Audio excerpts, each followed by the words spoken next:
ये तस्वीर आप देख रहे हैं। योगी जी गलती हो गई। सीएम योगी से माफी मांग रहे हैं, पोस्टर लेकर हाथ में, कह रहे हैं योगी जी गलती हो गई है। योगी जी गलती हो गई, आगे से गलती नहीं होने की है। योगी जी गलती हो गई, आगे से गलती नहीं होने की है। योगी जी गलती हो गई, आगे से गलती नहीं होने की है।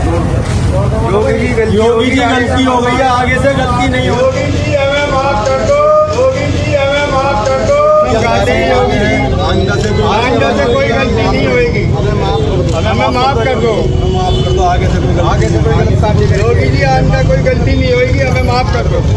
योगी जी आइंदा कोई गलती नहीं होगी, हमें माफ कर दो। आप देख रहे हैं बीजेपी और सरकार का दावा है, अपराधियों में इतना खौफ है कि वो योगी से माफी मांग रहे हैं, और योगी कह रहे हैं माफिया उनका फेवरेट टॉपिक है, फेवरेट सब्जेक्ट है। का कब एक दिन यूपी के डीजीपी में वो मेरे पास एक फाइल लेके आए, तो मैंने कहा ये क्या है। डीजीपी ने मुझे बताया, कहा साहब वो प्लॉटिंग करना शुरू कर दिया है। यूपी पुलिस की ही लैंड है लेकिन एक माफिया का कब्जा है। तो मैंने कहा ये तो हमारा सबसे प्रिय विषय है। यूपी पुलिस की ही लैंड है लेकिन एक माफिया का कब्जा है। तो मैंने कहा ये तो हमारा सबसे प्रिय विषय है। एक दिन तो योगी आदित्यनाथ कह रहे हैं माफिया उनका प्रिय विषय है। दूसरी तरफ उत्तर प्रदेश में देखिए धड़ाधड़ एनकाउंटर के ढेर लगे हुए हैं। सब ऑपरेशन लंगड़ा के तहत एनकाउंटर हुए। ये गौ तस्कर का एनकाउंटर कानपुर में। गलती हुई सर, अब नहीं आऊंगा, बरेली में दूंगा भी नहीं कभी भी। कानपुर का गौ तस्कर मुठभेड़ में हुए, गोली लगी है। दूसरी तस्वीर आप देख रहे हैं,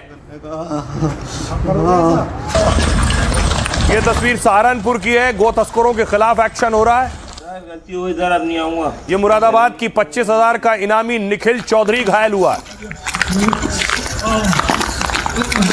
दूसरी तरफ न सिर्फ एनकाउंटर बल्कि बुलडोजर भी चल रहा है। एक अवैध जगह थी, बताया गया रोड पर ही निर्माण कर लिया गया था, जिस पर गाजियाबाद में बुलडोजर चला है।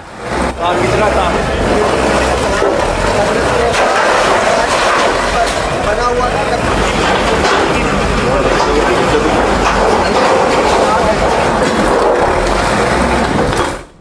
तो ये उत्तर प्रदेश में एक्शन की बात हो गई।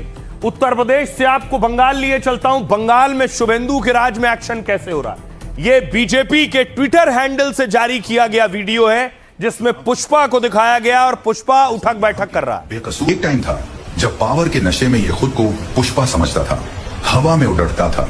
चुनाव जीतते ही इसका जुल्म शुरू हुआ और इसने यहाँ के बेकसूर बुजुर्गों को कान पकड़ डाकर उठक बैठक करवाने जैसा टॉर्चर किया। लेकिन वक्त का पहिया ऐसा घूमा कि आज इसका सारा घमंड चूर चूर हो गया। जो कल तक दूसरों पर अत्याचार करता था, आज पुलिस उसी पुष्पा का सारा भूत उतार कर खुद उससे कान पकड़ डालकर उठक बैठक करवा रही है। याद रखना, पाप का गड्ढा एक दिन भरता जरूर है। जैसा बोओगे वैसा काटोगे, यही कुदरत का असली इंसाफ है। एक टाइम था। तो पुष्पा उठक बैठक कर रहा है बंगाल में, बीजेपी कह रही है, और टीएमसी के नेताओं पर अंडे चल रहे हैं, लोग विरोध जता रहे हैं, ऐसा दावा है।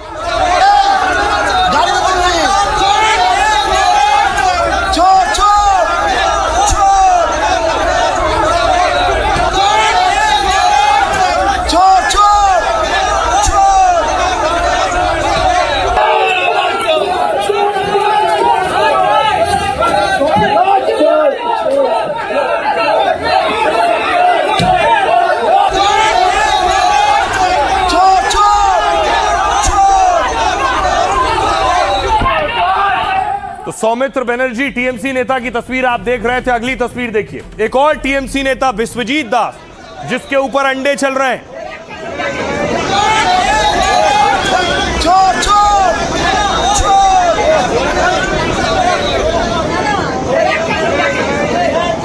ये जो सज्जन को आप देख रहे हैं, जिन पर अंडे चल रहे हैं, इनका नाम है विश्वजीत दास। इन पर आरोप है कि सरकारी माल की जमाखोरी कर रहे थे, जिसके बाद लोगों ने अंडे चलाए।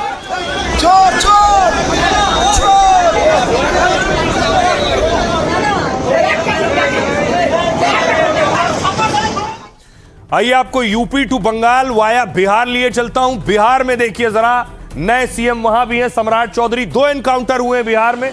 गया की तस्वीर देख रहे हैं, गया में वही ऑपरेशन लंगड़ा चल रहा है जो यूपी वाला है। गया के अलावा गोपालगंज में देखिए दूसरा एनकाउंटर।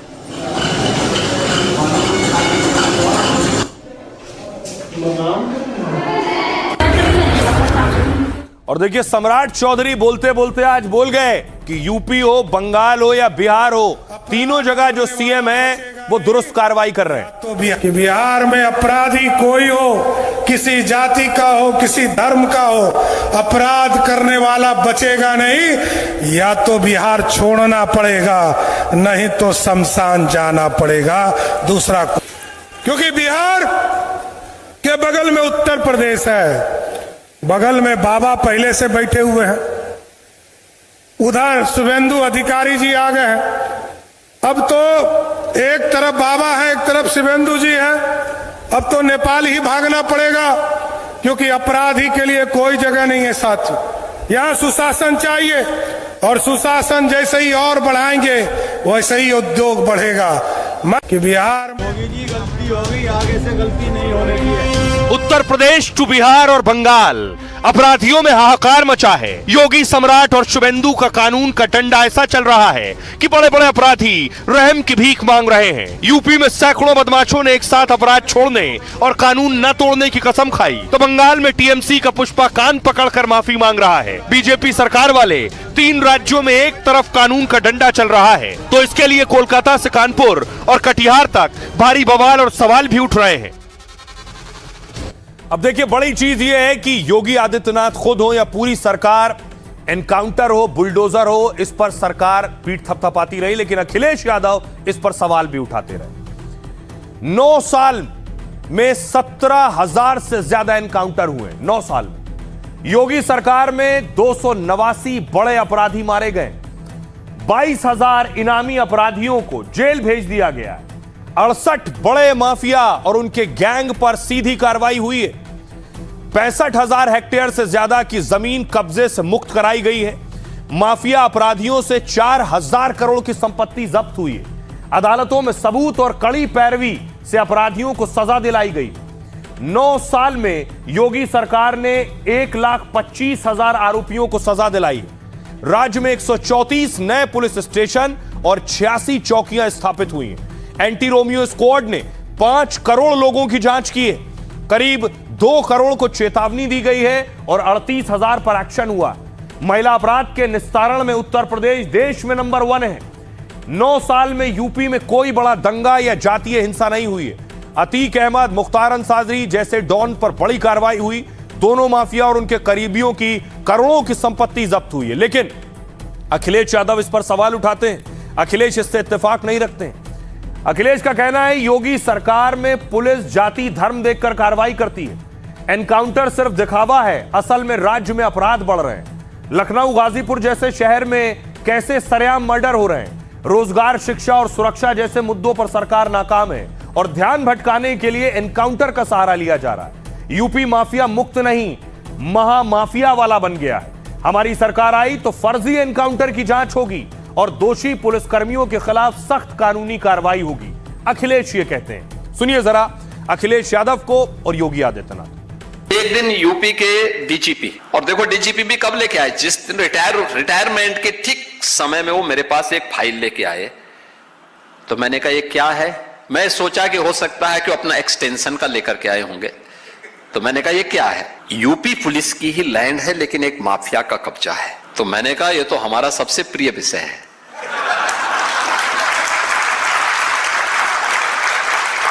तो वो हंसे, उन्होंने कहा क्या मतलब। मैंने कहा बस मुझे दे दीजिए, मैं इसको ठीक करा देता हूं। और अच्छा समय आया, मुझे बताया, उसने डीजीपी ने मुझे बताया, कहा साहब वो प्लॉटिंग करना शुरू कर दिया है। मैंने कहा घबराइए मत। मैंने कागज निकाले उसके, फिर मैंने कहा रेवेन्यू बोर्ड में किस अधिकारी ने इसके पक्ष में किया था, कब किया था, निकालो उसकी पूरी कुंडली निकाल दो। निकाला, बोर्ड ऑफ रेवेन्यू के चेयरमैन को बुलाया, मैंने कहा तत्काल इसको स्टे करो। वो हाई कोर्ट गया, मैंने इधर एफआईआर लॉन्च करवाई और फिर वहां पे अगले दिन हमारा बुलडोजर पहुंच गया था। ये सरकार भेदभाव कर रही है, अन्याय कर रही है, बुलडोजर का सहारा ले रही है और हर काम में गुनहगार है सरकार। जिन्होंने फर्जी इनकाउंटर किए हैं वो देखना उनके खिलाफ कार्रवाई होगी और समाजवादी सरकार बनने पर न्याय के अनुसार उनके खिलाफ कार्रवाई करने का काम होगा।